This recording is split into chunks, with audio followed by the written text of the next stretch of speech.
Now, I talk to business leaders fairly often, but I don't often get to talk to bona fide billionaires. And I've never, I think till now, spoken to one who's considered the country's biggest single taxpayer. And not only that, he says he's happy to pay all the tax that's asked of him. Founder of Phones for You, philanthropist John Caudwell. Hello and welcome. Hi, how are you? I'm well. Thanks for coming on. It's not often something you hear too often, John. The tax man then is as welcome to as much of your mountains of cash as he can think up reasons to get hold of it. Well, I didn't quite ever say that.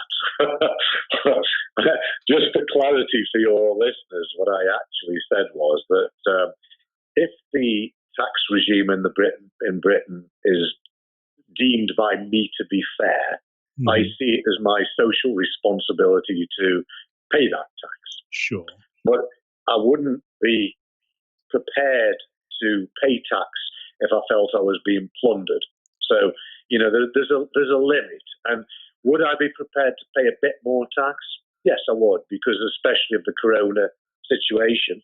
But that isn't really the issue of whether I would pay more tax. The bigger issue is, what would other wealthy people do? Yeah, and I do want to come to that. Yeah, I do want to come to that, John. But just to be clear where you are on this, it's a very, very current issue. The Chancellor, of course, and you allude to this, he's in serious need of all the tax revenue he can lay his hands on just now. Boris Johnson, he says he doesn't want to raise taxes like income tax if he doesn't have to. But he's also said, hasn't he, that he has to stick to his promises to pay for the NHS, police and services. Now, you've got as broad a set of shoulders as anyone in the United Kingdom. So you are ready to bear more of the burden. Yeah, but that's not the answer. And I don't say that from any selfish point of view, because as you may well know, I pay all my taxes. I have done so. And I'm leaving most of my money to charity when I die. So I don't actually say this with self-interest. But the point is, it's not about tax. Austerity cannot fix this country's problems now. We're in a very, very unique situation where the country has been completely devastated by this virus and will continue to be so. And this can only be solved by huge investment into infrastructure and jobs in the future. Sure. I've gone out regularly campaigning for between 500 billion and £1 trillion to be raised by government borrowing to go into the economy in very selected areas, not direct into consumers' pockets, because that will only be short-termism that will be a fiasco.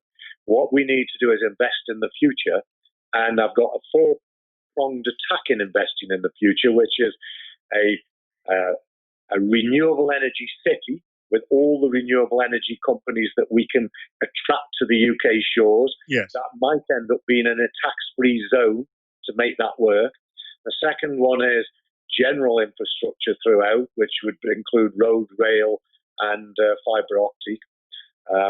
On top of that, then, we absolutely, desperately need to attract inward investment from other countries.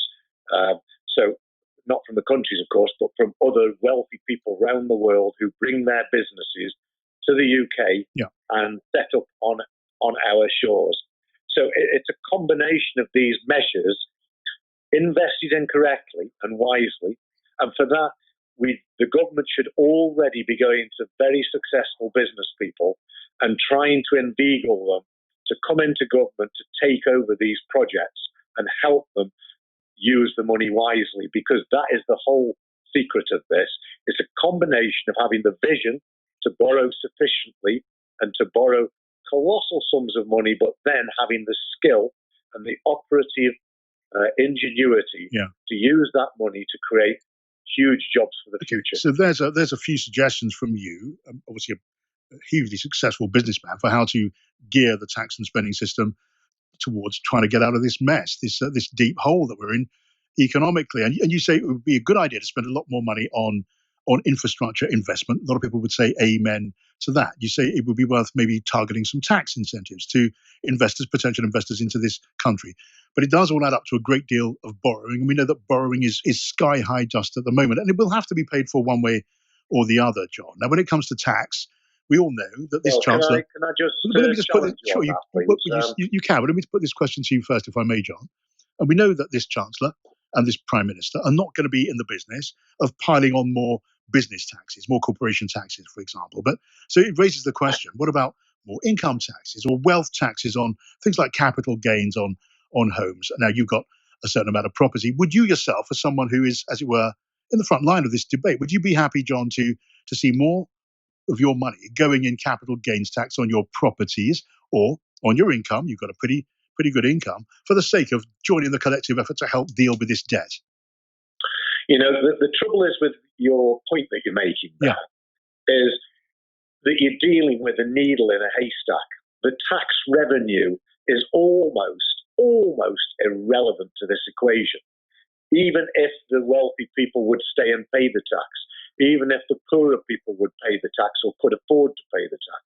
And bear in mind, most of the tax could be raised from poorer people, because no matter how much you tax the rich, you can only get so much because there's so few of them. Yeah. But that's assuming they stay on shore. But even if everybody contributed to this tax, it would be a spot in the ocean compared to what's needed.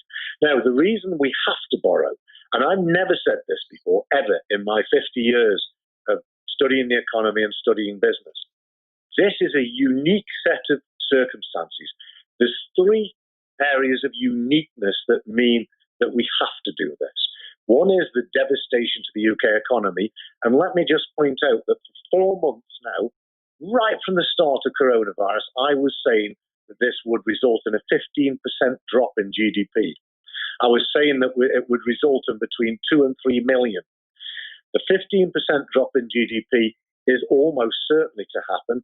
Unfortunately, the 2 to 3 million that I forecast 4 months ago now looks like being more than 3 to 4 billion. That will, along with the drop in government revenue, will cost the government 200 billion a year.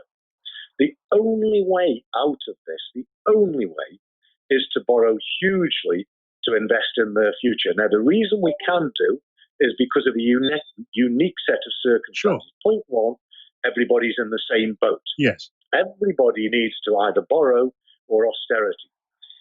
Those that borrow, the market could see as being imprudent, or the market could see the same as that I see, which is undoubtedly right, that austerity cannot work in this situation, because there's nowhere near enough money within austerity to solve this problem. We have to get 4 million people back to work. We have to create the jobs through these apprenticeships and through sucking in inward investment. We have to do that. If we do that, the pound, as a result of the borrowing, will not be devalued. That's point one. Point number two is that the cost of borrowing is almost zero. It's almost zero. So if you go back to the heady days of the 80s and 90s when the government was paying huge sums of money to borrow money, and that was a big part of their budget deficit, now the cost of borrowing is almost nothing. You know, if they borrowed another £1 trillion, it might cost them 20 billion a year in interest. That compared to 200 billion that they're going to lose on unemployment benefits and loss of revenue. So the cost of borrowing is almost utterly irrelevant. And the third part of the jigsaw is inflation. There has never, ever been such deflationary tendencies, not only in the UK market, but in the world markets.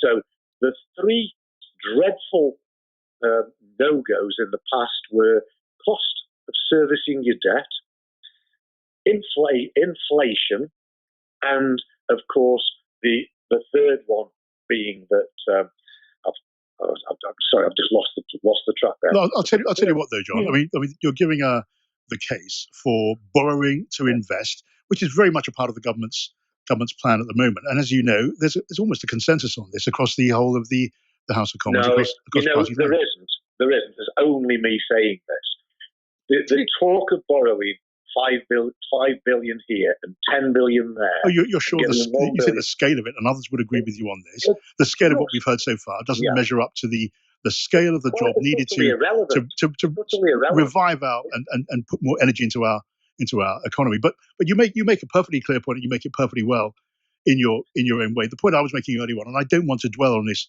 too long, is that even for the sake of visible justice, so people can see that this is a a fair society across income groups, it is argued that those who have the sort of fortunes that you have, or much less than you, but are still pretty rich, need to be seen to be chipping in maybe more than has been the case so far. And I know, John, that you encourage other people as wealthy as you, or nearly as wealthy as you, to give away large portions of their fortune to charities and elsewhere during their lifetime. So it's not as if you stand back on this stuff, but you are ready then, are you, to step further forward when it comes to tax, even though you say there's a bigger deal here than just the tax. This is not an issue. Look, I'm a businessman.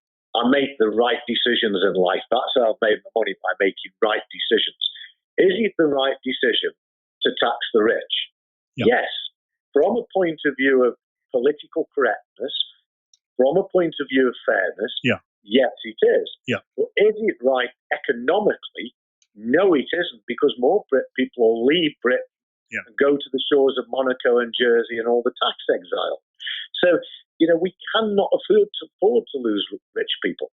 We need to attract rich people here. We need to attract their businesses. We need, in some senses, to be even more generous with the rich to generate the jobs that will look after the future.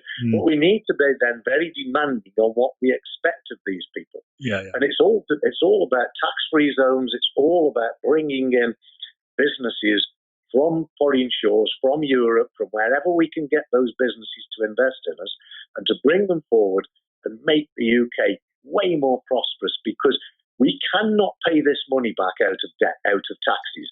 That is a dreadful notion. It cannot and will not work. Okay, I put John the point to you that I wanted to put to you, and we've had your answer. Let me just finish that point, though.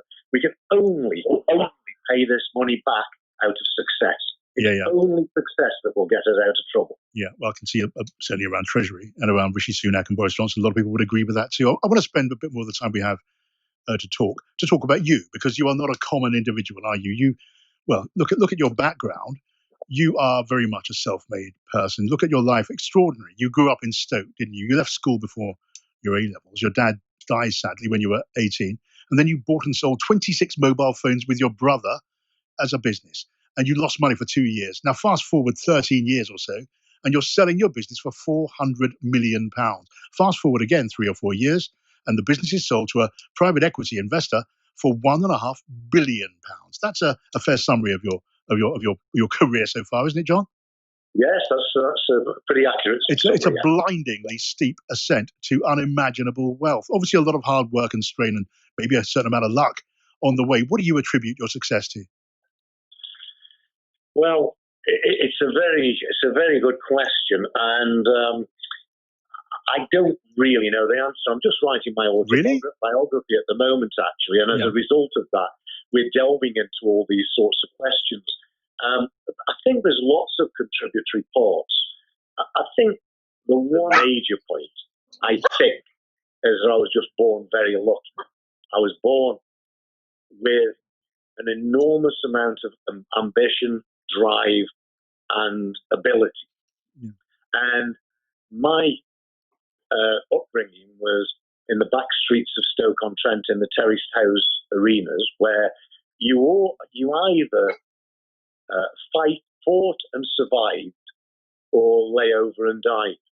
It was it's a bit dramatic to say a man or a boy environment, but it was really. I'll tell you what. You obviously took something from that competitive influence when you look at where you are now. Just a word, John, if I can, about where you are, because it is such a vivid picture when you look at it, stand back and look at it. You live, don't you, in an almost literally fabulous mansion in London's Mayfair. Now, neighbourhoods don't get any more upmarket, as anyone who's ever played Monopoly could tell you, but it has more floor space, your home in Mayfair, than Westminster Abbey.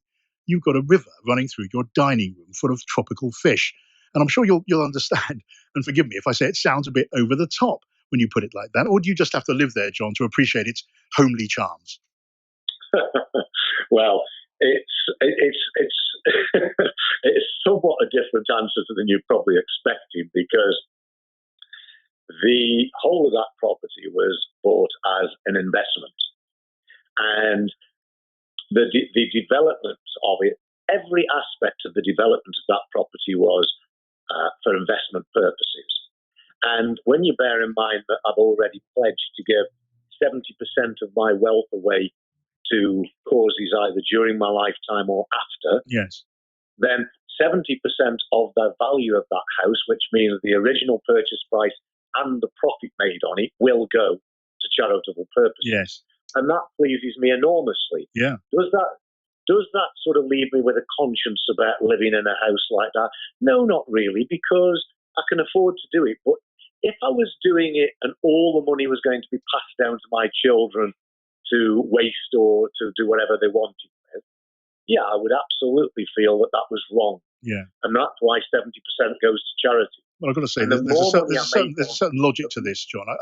To live in a house the size of Westminster Abbey with your own river and tropical fish and a fountain in your front hall, and then also feel guilty about it, that would be a peculiar. You might as well, some would say, if you're going to do that, I guess you might as well enjoy it from your point of view. Very quickly, if I may, John, because we're running out of time, just forgive me, but some things I'm curious about you while I have you with me. You gave £500,000 to the Conservative Party before the election. I think that's right. Are you still a Boris Johnson fan now? Are you a Brexit fan now? Well, I was a supporter of the Conservative Party mainly because I was terrified of McDonnell and Corbyn. I felt that they would completely destroy the fabric of Britain, destroy the economy of Britain. Well, you said you'd leave the country if Jeremy Corbyn was elected. Now Keir Starmer's in the job. Have you changed your mind in a word? No, I did not say that. What I said was that if Corbyn McDonnell came in and destroyed the fabric of Britain, I would leave the country. Okay. I note the qualification, then I do have to let you go. John, it's really good to talk to you. Thanks very much indeed for coming on Times Radio.